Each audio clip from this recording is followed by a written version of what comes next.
जो भी मिला है ना, इस जीवन के परिश्रम से हमारी दिशा तो बदली है, लेकिन हमारे प्रारब्ध का है। ये राजा बलि जो था पूर्व जन्म में कौन था, ये कथा स्कंद पुराण में है। स्कंद पुराण बहुत बृहद पुराण है महाराज, जिसमें 1,00,000 श्लोक हैं। बहुत बड़ा पुराण है। श्रीमद् भागवत जो है ये तो सभी पुराणों का सार है।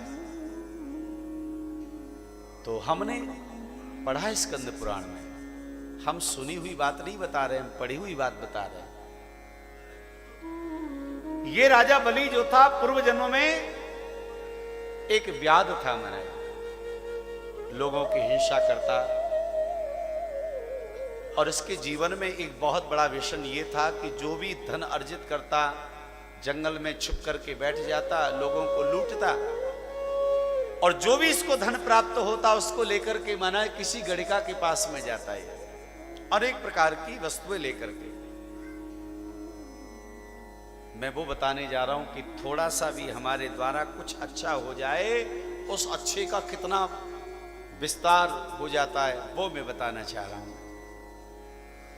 तो ये बलि जो था पूर्व जन्म में एक व्याध था, लोगों की हिंसाएं करना, लूटना, जो भी धन मिलता उससे अनेक प्रकार के द्रव्य लेकर के, अनेक प्रकार की सामग्री लेकर के गणिका के पास में जाता। धीरे धीरे समय व्यतीत होता गया, ये वृद्ध हो गया। अब स्कंद पुराण तो जो है महादेव का ग्रंथ है। तो जब ये जाता था तो मार्ग में महादेव जी का मंदिर पड़ता था।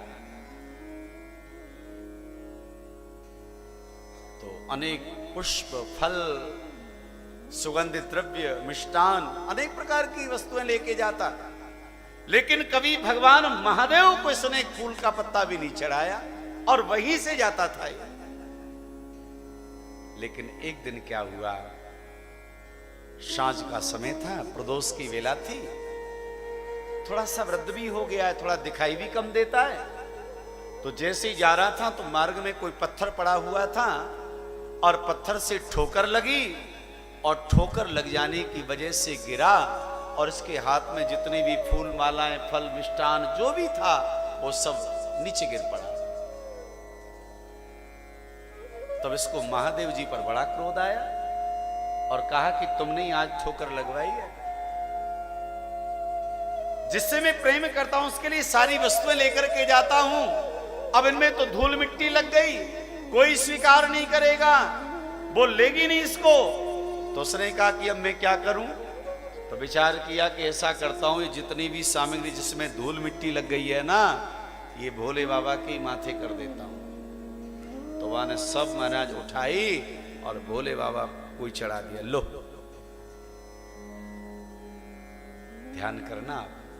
कुछ समय के बाद जब उसकी मृत्यु हो गई, धर्मराज जी के पास में गया, तो धर्मराज जी ने जब उसकी पूरी महाराज जीवन यात्रा के एक एक पृष्ठ को जब देखा, तो धर्मराज जी ने कहा, भाई तुमने तो जीवन में पाप बहुत किया है, पर एक पुण्य बहुत बड़ा हो गया है तुमसे, बहुत बड़ा पुण्य हो गया।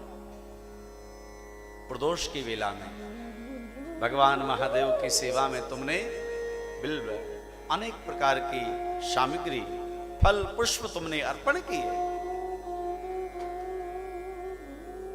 तो पहले तुम नरक जाना चाहोगे या पुण्यों को भोगना चाहोगे?